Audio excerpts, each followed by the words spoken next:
The Midlife Catch-22. Trying to fix what has to be fixed first.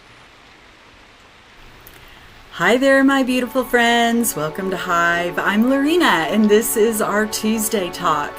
My apologies for not dropping a video last week. I had to catch up on some things. We were out of town on Valentine's Day weekend because my husband took me to Fort Worth so that we could meet the bus of them returning back home after their walk from Fort Worth to Washington, D.C. So part of my birthday gift this year was that I was able to join hundreds of others, over 1,000 others, in welcoming them home and then walking just under 2 miles back to the temple with them. So that was pretty cool, but it did put me behind schedule just a little bit, so my apologies for that. One of the things that I did get out of that when we were at the temple in the pouring rain, and actually Venerable Panyakara started to tear up. He said, I don't know what I did in my previous life to deserve this much love. He says, but I can't stand to see all of you standing out in the rain just to watch us and hear me speak. So he joined us in the rain, which I thought was really cool. So you couldn't really tell the tears from the raindrops at that point. But then he started talking more about finding our inner peace and went through an exercise with us, and it clicked, right? And at some point I could literally feel something shift, and now I've realized what it was. Because now when I start to feel, oh my gosh, I'm getting overwhelmed with this, or that dumbass in that car, why is he weaving in and out that way, or now I just use those lessons that the Venerables shared with us and am able to bring that cortisol down. So not only am I not stressed in that moment, but I know that my internal inflammation is also being tampered down because I'm not having those cortisol spikes like I was when I was feeling anxious or nervous or irritated or whatever. It's like everything spikes your cortisol, right? And when your cortisol spikes, all of that inflammation happens inside. So none of your hormones are going to be balanced. When your cortisol is out of balance, everything is out of balance. So I went down the rabbit hole in educating myself on that, and have realized really that the bottom line, ladies, is if you can bring your cortisol down, and I'll help you, try to maneuver a few ways with that. I'm still learning too. But as we do that, it helps supplements work better. It helps our nutrition work better. We sleep better, which in turn helps with the cortisol and helps with the estrogen production and with progesterone. So it's all very connected, but more and more it's connected to stresses that we put on our body. So I've been chasing supplements, trying to decrease that internal inflammation to help lower cortisol, and all it really took was meditative breathing. However, there is a time and a place for supplements, and so I'm going to start today by building on something we talked about week before last, and that's the supplement Catch-22. So many of us will take supplements to try to balance our hormones, support our metabolism, and feel better in our bodies. But here's the frustrating truth. Supplements work best when our hormones are already supported. So meanwhile, our waistlines expand, our clothes fit differently, and that creates more stress, and more stress creates more cortisol, which then stores more fat because now we have this internal inflammation. So we try harder, we add more supplements, we restrict our nutrition more, we push more in the gym, and it can just feel like you're stuck on a loop when the harder you try, the less your body cooperates. But this isn't failure, this is physiology. Your body is not working against you. It's working to protect you. And one of the biggest drivers of that protection system is stress. not just major trauma, a motor vehicle accident or loss of a loved one, but the quiet, constant stresses of daily life. Maybe financial worries or work deadlines, family concerns, health uncertainties, poor sleep, and the emotional weight of simply navigating midlife itself. Your body responds to stress by releasing that cortisol, and sometimes it just floods your system. It is your survival hormone. It is your fight or flight hormone. And cortisol has one primary job for you, and that's to keep you alive. It does that by storing energy, especially around your midline. Because from a survival standpoint, storing energy means stored safety. Your body doesn't know the difference between a saber-toothed tiger and an overdue bill. Stress is stress. And when cortisol stays elevated, it creates that inflammation. It slows metabolism, it disrupts sleep, and it makes fat much harder to lose, no matter how disciplined you are. And that was a welcomed revelation to me, because I've been on a multi-year journey. I mean, let's face it, starting since I was about 15 and had to do weigh-ins for drill team. Yeah, that's when all of this started, the back and forth. So, and now some of the nutrition and physical fitness that I have historically done that kept me very fit stopped working. And so now I started looking at supplements, and I really wanted royal jelly to be it, because how cool would that be if I could partner with the royal jelly for the hive? But royal jelly ain't it. Sorry to tell you.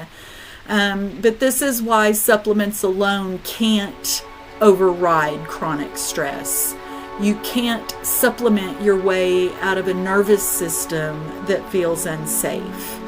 And this is also why so many women have become interested in medications like the GLP-1s, like Ozempic and Wegovy, and all the other GLP-1 therapies.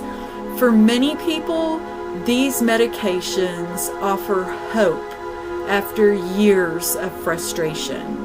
They can reduce appetite, they can quiet food noise, and they can lead to physical, visible weight loss. And for some individuals, under proper medical supervision, not just some outfit online where you're not getting the support that you need, they can be an appropriate and helpful tool. But, there's always a big but.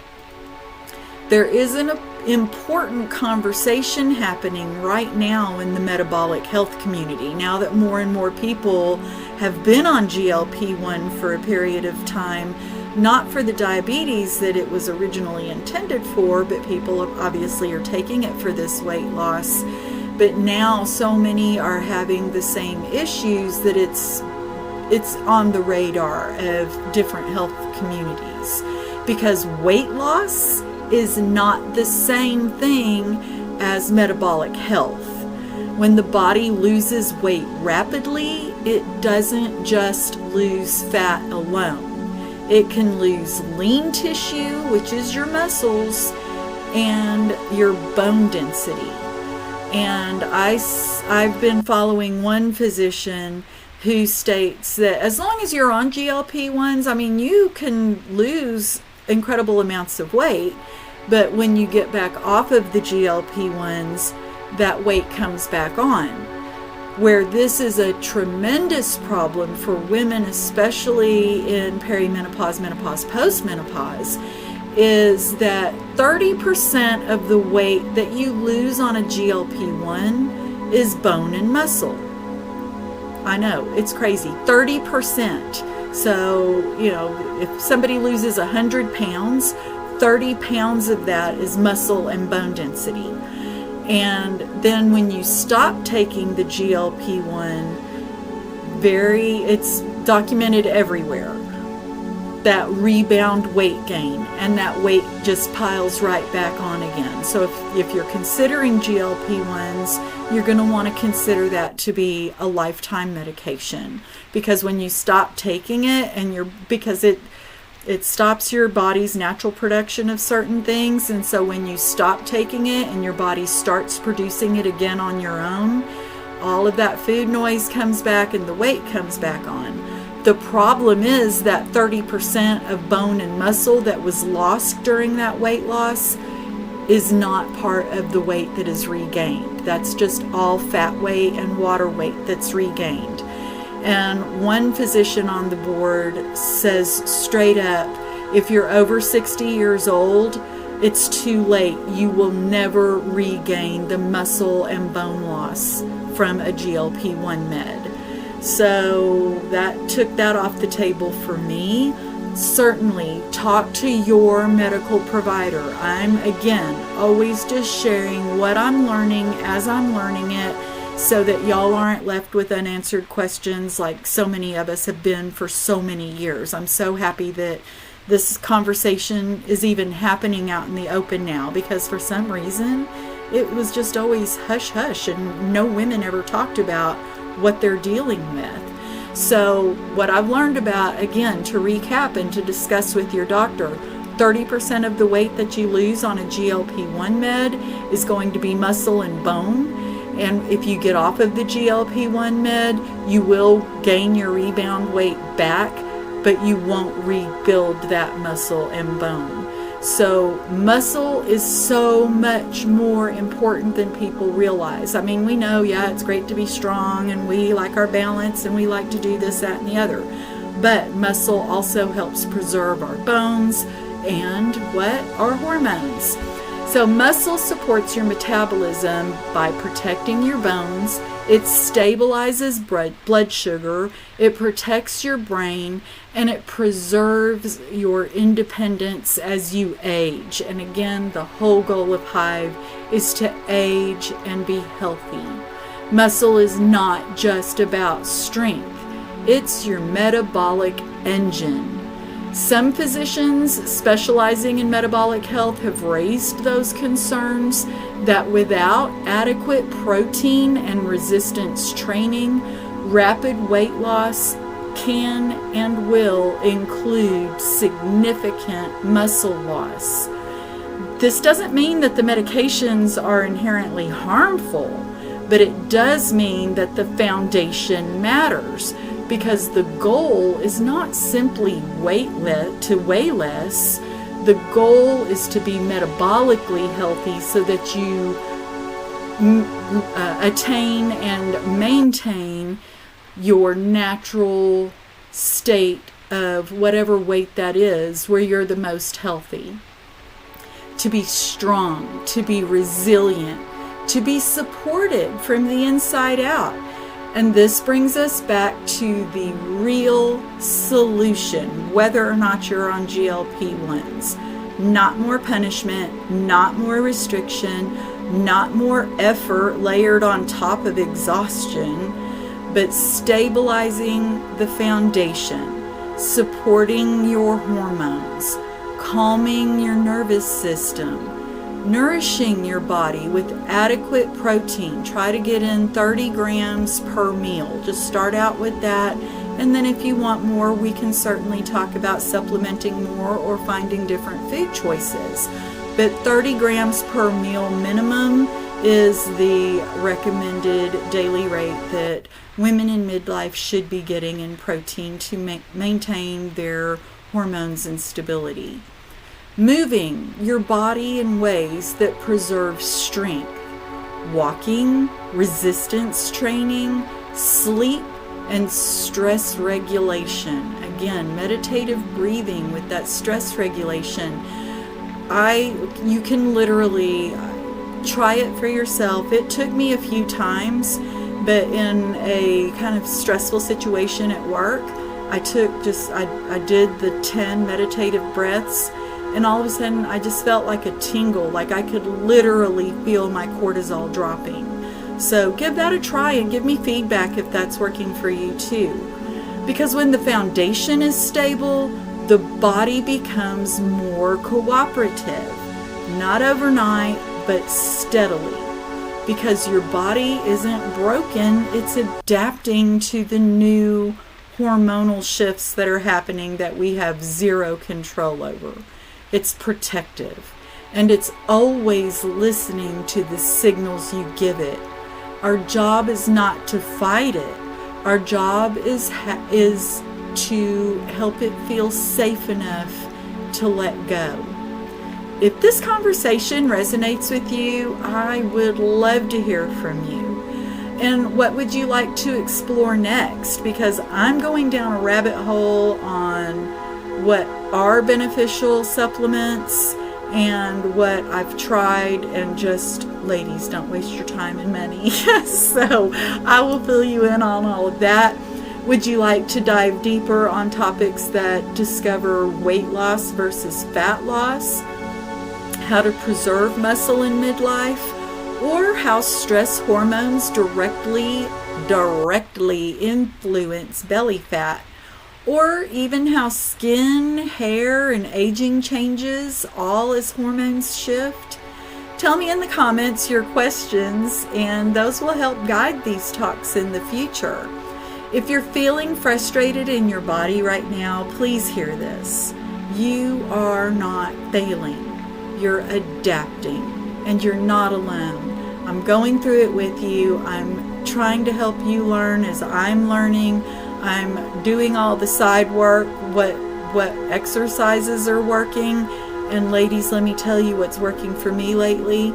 Sometimes more is not more. And this is coming from a 12-year history of CrossFit. Sometimes less is more, and sometimes all you need is a little 10-minute spark. So I'll dive in on that a little bit more next week, because I want you to know that you are capable of anything that you put your mind to.